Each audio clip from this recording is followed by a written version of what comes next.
Magistrate Antoinette Olivier has denied an application by not UDM, but EFF leader Julius Malema and his bodyguard to recuse herself from the firearm case that she's been hearing.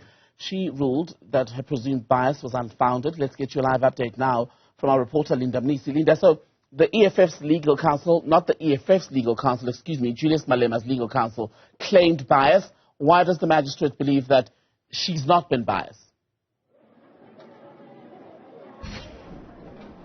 Well, the magistrate went over the submissions that were made by the legal teams of EFF leader Julius Malema as well as his co-accused Adriaan Snyman, looking at, of course, what they claim was bias shown by the magistrate. Of course, some of the submissions made there was that her line of questioning really went beyond just seeking clarity. In fact, she was stepping into the arena. Those were the words that were used. And therefore going beyond just the realm of clarification. And she pointed out, based on the submissions that were made by the legal teams, that her line of questioning was an objective one. In fact, in certain instances, her line of questioning seemed to have favored the defense, and therefore she does not believe there was a bias in her, in her approach and in her line of questioning. You remember that some of the arguments here that were made was that this is made on the constitutional principle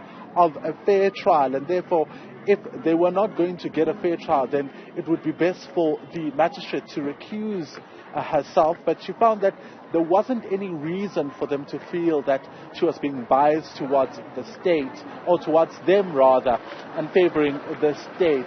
The state itself opposing that application, Tembekile, saying that there is nothing untoward with what the magistrate had to say, and that in fact she should not recuse herself. And that's how we got to that ruling, that the apprehension was in fact unfounded, and therefore declining or refusing to recuse herself. Linda, has there been any immediate reaction, any response at all from Malema and his co-accused?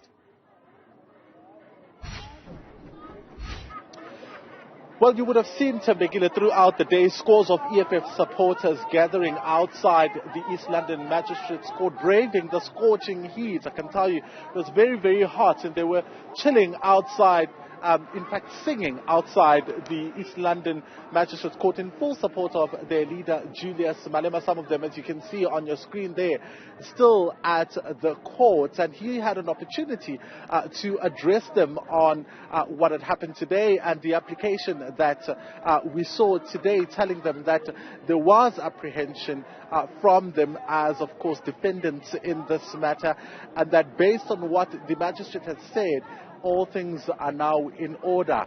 This was an exercise, he says, of making the magistrate realize that there is a level of bias that they've picked up, and therefore had to make it known to the magistrate. The magistrate saying that she does not view this application as an attack on her integrity.